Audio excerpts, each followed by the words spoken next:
నేను ఇలాంటి హారర్ మూవీస్ని ఇంకా పోస్ట్ చేస్తాను. Please like, share and subscribe to my channel. Conjuring Kannappan ఇది ఒక హారర్ కామెడీ మూవీ. కన్నప్పన్ ఒక గేమ్ డిజైనర్.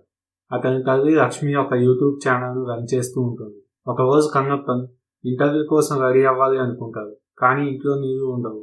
ఇంటి వెనక పాడుబడిన బావిలో నుండి నీళ్లు తోడి స్నానం చేస్తారు. అయితే ఆ బావిలో అతనికి ఒక గ్రీన్ క్యాచర్ దొరుకుతుంది. అంటే పీడకలు రాకుండా చేసే ఒక యంత్రం. కన్నప్పన్కు తెలియకుండా అందులో నుండి ఒక ఈకను పీకేస్తారు. డెవిల్ ఆర్మ్స్ట్రాంగ్ అనే గ్యాంగ్స్టర్ కన్నప్పన్ను కిడ్నాప్ చేసి 10 లక్షలు అడుగుతారు. దానికి కారణం కన్నప్పన్ వల్ల డెవిల్ కొడుకు 10 లక్షలు పబ్జీ గేమ్లో పెడతారు.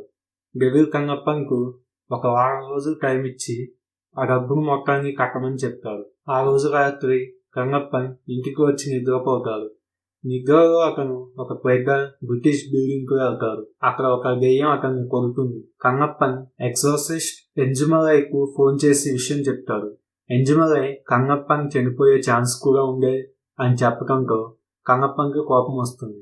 దాంతో కన్నప్పన్ డాక్టర్ జానీ దగ్గరకు వెళ్తాడు. డాక్టర్ కన్నప్పన్కు టాబ్లెట్స్ ఇస్తాడు. అయితే ఆ రోజు రాత్రి మళ్ళీ అదే కళ వస్తుంది. ఈసారి కళలో కన్నప్పన్కు తగిలిన దెబ్బ నిద్ర లేచాక కూడా ఉండటంతో కంగారు పడి మళ్ళీ ఎంజుమలైకి ఫోన్ చేసి చెప్తాడు. ఎంజుమలై అంతా విని కళలో అందులో నుంచి బయటపడటానికి కావాల్సిన ఒక కీ ఉంటుందని దానికోసం వెతకమని చెప్తాడు. కానీ ఈలోగా డెవిల్ అనుకోకుండా ఆ గ్రీన్ క్యాచర్ నుంచి ఒక ఈకను పీకేస్తాడు. ఆ తర్వాత కన్నప్ప డాక్టర్ జానీ దగ్గరకు వెళ్తే అతను కూడా గ్రీన్ క్యాచర్ నుంచి ఒక ఈకను పీకుతాడు. ఆ రాత్రి ముగ్గురికి అదే కళ వస్తుంది. కానీ ఈసారి 2 దెయ్యాలు కనిపిస్తాయి. నెక్స్ట్ డే ఎంజుమలై దగ్గరకు వెళ్తాడు. ఎంజుమలై డార్క్ డేవస్ ను పరిచయం చేస్తాడు. డార్క్ డేవస్ ఇచ్చిన ఒక పుస్తకం ద్వారా ఆ గ్రీన్ క్యాచర్ గురించి తెలుసుకుంటారు.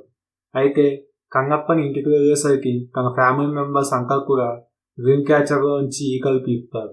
అయితే ఆ గ్రీన్ క్యాచర్ ఏంటి, అది కన్నప్పని ఇంటి లోపల ఉన్న బావిలోకి ఎలా వచ్చింది, కన్నప్పన్ కళలో వచ్చే బిల్డింగ్ ఏంటి, డార్క్ డేవస్కు ఆ గ్రీన్ క్యాచర్కు ఉన్న సంబంధం ఏంటి, అందులోంచి కన్నప్పన్ ఎలా బయటపడతాడు, ఇలాంటి ప్రశ్నలకు సమాధానాలు తెలుసుకోవాలి అంటే మూవీ చూడాల్సి ఉంటుంది. ఇక రివ్యూ విషయానికి వస్తే స్టోరీ లైన్ బాగున్నా కొన్ని సీన్స్కు అసలు లాజిక్ ఉండదు. మూవీలో కామెడీ బాగానే ఉన్నా కొన్ని సీన్స్లో కామెడీ ఎగటుగా ఉన్నట్టు అనిపిస్తుంది. లొకేషన్స్ పర్లేదు.